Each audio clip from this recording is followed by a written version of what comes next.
Welcome to the Property Couch, where each week you get to listen to two of Australia's leading property experts as they share with you the insider's guide to property investing.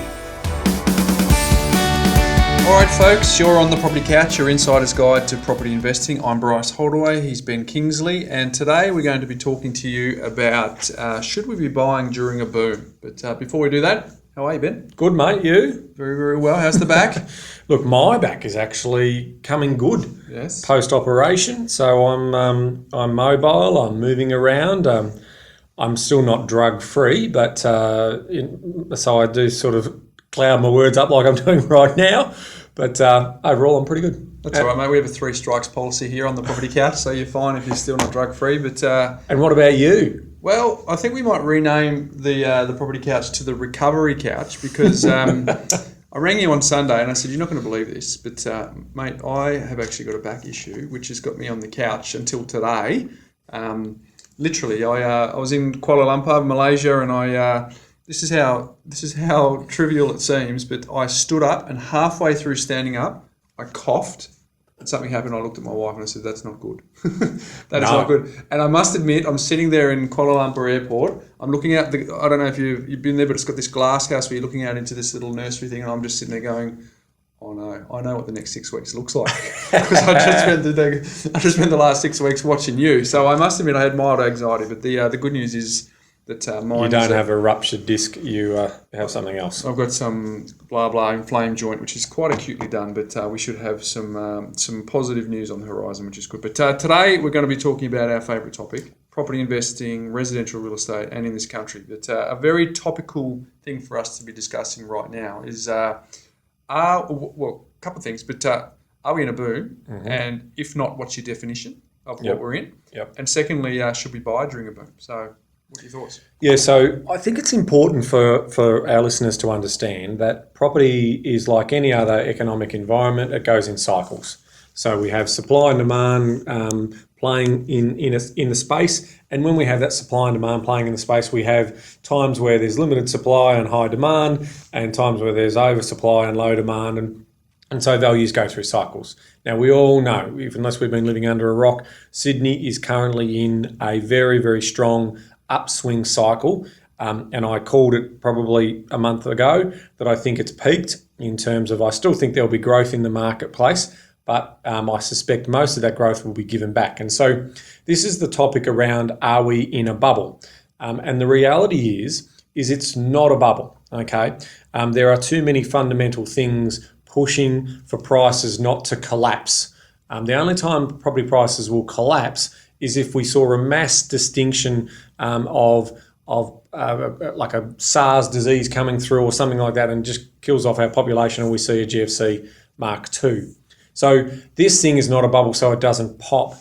The analogy I use, it's more like a balloon, whereby the air is inflated in the balloon and that's what's happening at the moment. But rather than popping, it's actually being deflated. In some cases, the air goes out slowly, but when we have these larger cycles where we have an up cycle of more than 35%, the air comes out pretty quick in some locations. So it's important to understand that some people who are buying in Sydney are going to lose money if they're trying to get into the marketplace now. Even some that might have got in 6 months ago, still when the correction happens, if they stay in the market, they'll see a paper loss, but if they try and get out, they're also going to see a loss in general, Bryce.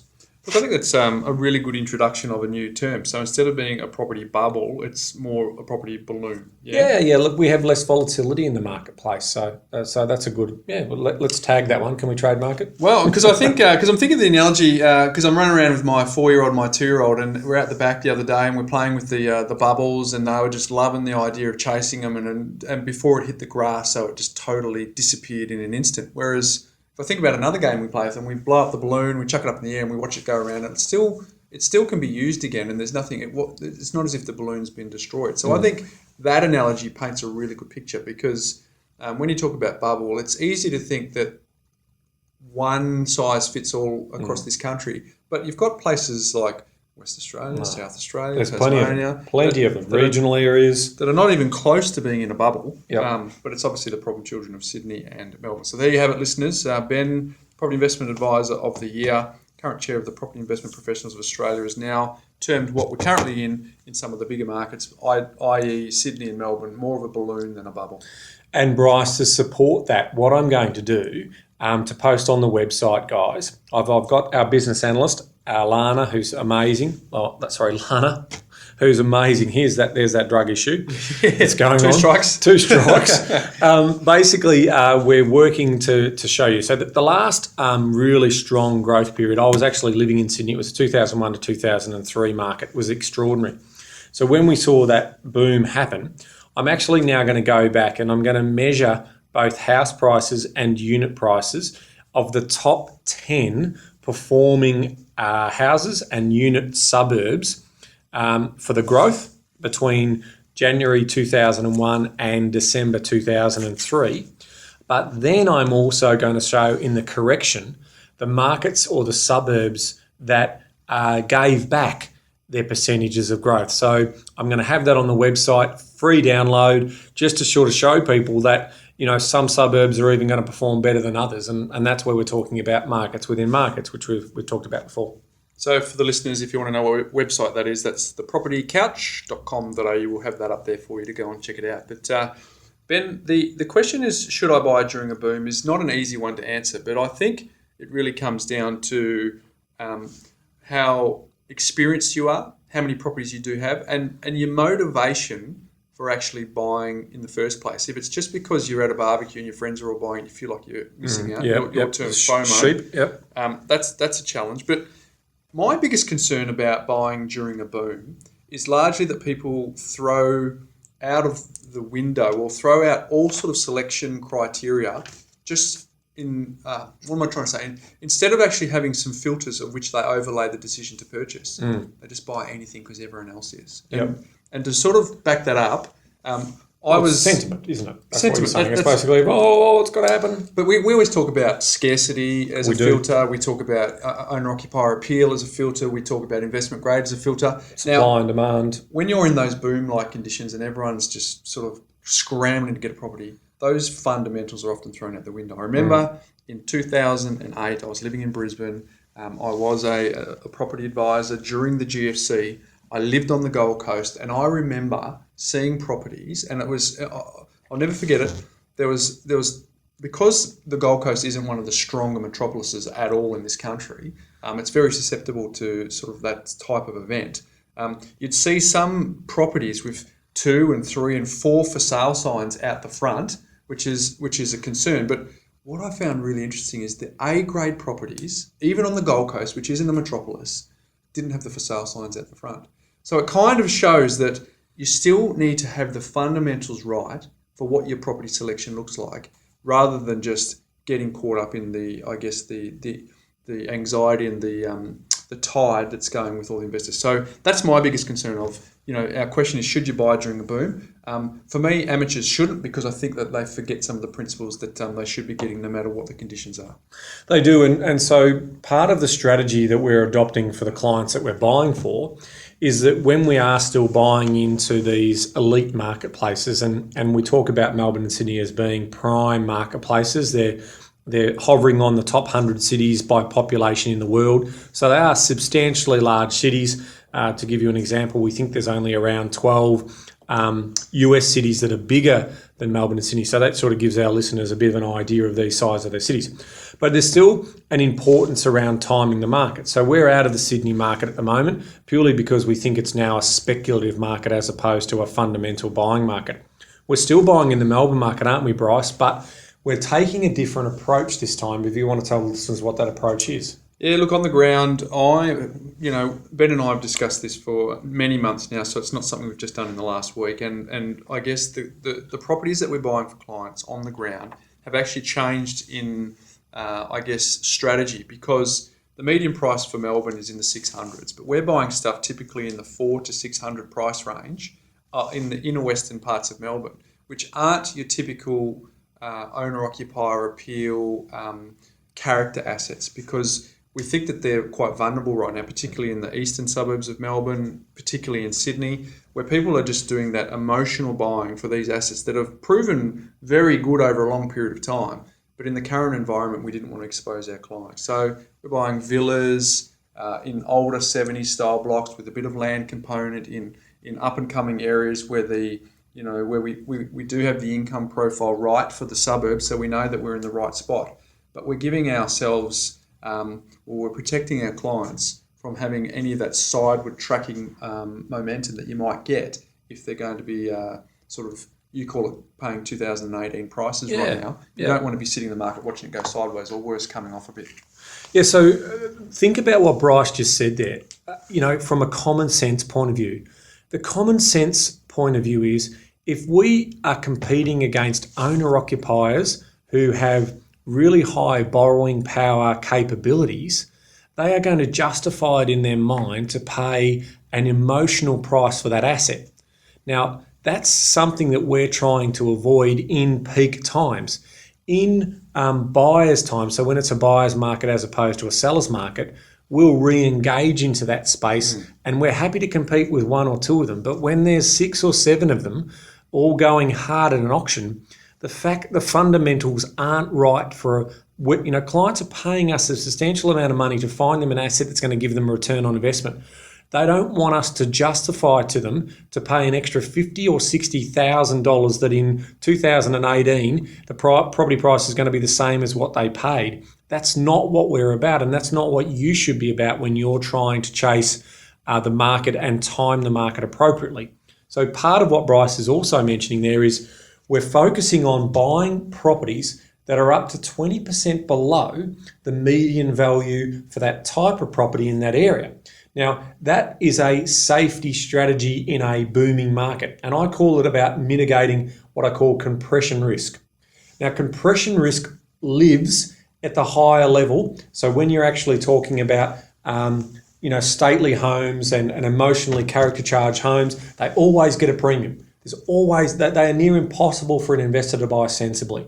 So what we're saying, and they're the most volatile. So, once the executive doesn't get his bonus or his shares portfolio is not going well, they don't pay silly prices. So in that top 25% quartile, you actually get quite a bit of volatility. That next 25% between median and that 25, that's a strike range, but you should strike in that range in a buyer's market. When you're in a seller's market or a very, very heated market, you want to play it safe, and because in reality that compression risk is about saying if there is a correction in the marketplace, the correction, that actual percentage of decline is a lot lower, if at all, because most people are still quite comfortable and able to buy to want to live in that location. I hope that makes sense to the listeners. Yeah, so we typically would be buying a single-fronted period home in one of Melbourne's, say, inner western suburbs that wasn't that long ago. Inner western suburbs. So it wasn't that long ago that you were paying $700 to $750 for it, whereas now it's approaching $800. So we're making the decision not to chase those particular properties, even though we still think that they are investment grade, even though we still think they've got owner-occupier appeal, because at this point of the market, we want to protect some of the downside. So we're buying townhouses, for example, that aren't going to have that same emotional drive, but it's going to, location will do 80% of the heavy lifting, so we're still buying in really great suburbs. And equally, I bought some properties recently where we bought a 2-bedroom villa for $412. We bought another 2-bedroom villa with a massive courtyard for $470. So we're significantly away from the median price in Melbourne. So we think that's going to protect them while still buying into a metropolis where the incomes are great, the opportunities are great, and we still see some upside. I mean, if people want to go and research some of the commentary and blogs that we've done over the many years, you can also see that it's clear that we were screaming at our clients and screaming at the marketplace as a good time to buy in Melbourne and Sydney just post GFC. We also thought that 2005 to 2007 in Sydney was a pretty flat market. Sentiment was low. They introduced an investor tax. The political parties were in turmoil. The state economy was pretty flat. They're the times you buy, because you've got to understand that these cities do recover, and when they recover, they thrive. And so those people that we got into those properties in those times have done really well. I mean, you've heard my story before. In 2001, I bought a $395,000 property in Alexandria, and now it's worth over $1 million in the current marketplace. Now, I don't expect it to finish at $1.05 million. I could probably get that now. I suspect once it cools off, it'll probably go back to 900, 950. So people are saying, well, why don't you cash in? The reality is I'm a long-term investor. And that comes back to our point before about if we are going to buy into a marketplace, part of that consideration that Bryce was talking about before, an added part of that consideration is our time frame. So if we've got a long-term time frame, that may be a consideration that might want you to buy into a marketplace that you want to live. And for our listeners who are looking to buy their first home or are first home buyers, I always use a terminology that you keep saving and you're watching the area that you want to buy. Now, if the area is growing quicker than you can save, that's a terrific trigger to buy into that market in what I would call a balanced market. But when we're in a heated market like we are at the moment, we know that the suburbs that give up the most of their gains are the new estate areas, the house and land packages areas, because in reality, they're the people who are stretching their affordability budget the most. So they might have had a 40 or 50% gain in this cycle, but they're probably going to give up 20+% of that once the marketplace settles down. So that theory that I've had where, buy because you can't save as quick is out the window in a market like this, in a booming market. So I would be saying to those people, keep saving, or potentially invest in another marketplace, stay at home, at least get your foot in the property ladder, like obviously buying in Brisbane, like we're doing at the moment for some clients, and then you'll get an uplift in the next 3 to 4 years. And then when you're ready to buy, you can use the equity out of that property to potentially come into the marketplace that you're looking to buy. Isn't that interesting, Ben? It kind of reinforces our message around income, doesn't it? Because you've got a situation where what you just described, and largely some of that vulnerability comes from people who don't have the income to support some of these, if they've gone up and the price drops, in terms of the bank's going to dictate whether or not they can afford or Correct. not. But it's interesting, we had someone who came and had a chat to us recently who said they lived on the Gold Coast and they were looking forward to an uplift from the Commonwealth Games on the Gold Coast. And we both just had this little smirk on our face because it's interesting what people think will drive property prices. The Commonwealth Games isn't going to drive property prices because it's still going to come down to the fact that, okay, it might support a few more jobs. Yeah, for the short term. But they've got to be sustainable. And Correct. there's people who want to drive the property. So the Gold Coast market's probably picking up. That's a separate issue. Yeah. But it's interesting the topical things that people come up with about why they think a property market will actually go up in value, and it comes down to one thing. It's consistent through our podcast. Yeah, income. It is, and look, I mean, I've been to the Sydney Olympics. I was also in Melbourne for the Commonwealth Games. Now, one legacy you do get from an event like that is some infrastructure enhancements. Now, the sporting infrastructure enhancements, that's zero. I mean, it might be that you get to use it if you're living in that local area, but the real takeout of that infrastructure improvement for Sydney was the Eastern Distributor and the train lines and those things which freed up traffic running through the city. So that's one legacy that has improved livability of the city. In Melbourne, I can't even recall any improvements that we've had based on the Commonwealth Games. The Gold Coast is probably going to have a couple, which is the light rail, which they might argue wasn't part of the Sydney Olympics, but I'm not going to relocate my multinational company to the Gold Coast to run it because there'll be a brain drain. I mean, half the people who are out surfing, half the day. So, well, I grew up in Perth, so back in '87 when the America's Cup came to Fremantle, there was all sorts of infrastructure being built there, and when it left, it was a bit of a white elephant. So the point there is. All that glitters is not always gold, and pardon the pun of the Gold Coast, but ultimately we've got to unpack what's driving property prices, and we don't think some of these one-off events will do that. But Ben, it's worth having you put out a press release this week regarding some of the things that APRA is doing, and I think I think it's worth talking to our listeners whilst we sort of run up to the 20-minute mark about that, and particularly people who have got pre-approvals that are in excess of 80%.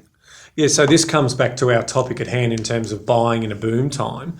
One of the things that APRA and the RBA are really concerned about is with historically low interest rates, it allows people the confidence to wanting to get into the property market. But as we know, the ones who get in at the end, so that classic case of be greedy when others are fearful and be fearful when others are greedy, that fear of missing out is a comment. So APRA have come in and made some changes to lender policies. So if you do have a pre-approval, make sure you go back to your broker or back to your bank if you're dealing directly with the bank, and just re-clarify your position on how much you can borrow, because these changes have come in fairly quickly and are effective immediately from some lenders. So if you've got a high loan to value ratio, some of those banks will no longer support you buying that, and especially for investment. For owner-occupier, it's still okay, but for those investor clients, and we've got a video that we'll also put on the website, which I'm sure Bryce will mention in a minute. But the most important thing and the messages from this podcast for me are these. That is, the fundamentals don't lie. If you're a long-term property investor and you're willing to risk opportunity cost, you will continue to invest in your own backyard, and that's silly. You need to be a borderless investor, and you need to open your minds to other markets which are in counter-cyclical plays, so you get a better return from your buck, and you get that return almost immediately, as opposed to having to give it up because you're at the upswing of the cycle as opposed to the peak of the cycle. And then finally, it's not a bubble. The analogy better for that is a balloon. Balloon, I like that analogy. I like that a lot. So, folks, there you have it. We've raced through 20 minutes, but I think there's some really good takeaways there for you to actually apply to your property investing. And as our mission is to try and give you the insider's guide to property investing from two fellas who are investing ourselves and advising clients each and every day on this topic, which is property investing. So, as Ben mentioned, we're trying to give as much resource as we can out for free. So if you go to thepropertycouch.com.au and you click on either this episode or throughout the episodes that we've put up there, we put some videos. Now, Ben put out this week his commentary around the RBA's decision to keep the cash rates on hold.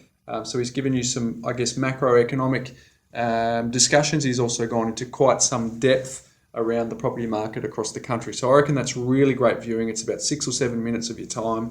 Well worth the effort to go and check that out. So go to the Property Couch to get that. And we'll also put up some other videos for you that kind of tie into some of the podcasts that we've done recently. There's one on being a borderless investor. There's one on how to spot a property spruiker. And the other one is renovating doesn't necessarily automatically equal riches. So again, some more content up there for you. So Ben, gee whiz, 20 minutes flies by. It does, because we love chatting about our favourite topic. And which is why our Q&As only ever get us really getting 1 or 2 questions done. But that being said, I did talk to one of the people who put in a question for us. So keep them coming in. And I said to Aaron that it won't be long before we actually use your question in one of our podcasts, because I thought it was a fantastic question. So Aaron, hopefully we can get to that one next week. We are getting some great Q&A, which is very, very good. So there you have it, folks. We are another episode down. That's episode 14. We've raced through. We're getting close to 8,000 downloads. So we're really looking forward to getting to 10,000 downloads. And at this point, Ben, I throw it over to you for the sign-off. Arrivederci. Folks, we'll see you next week.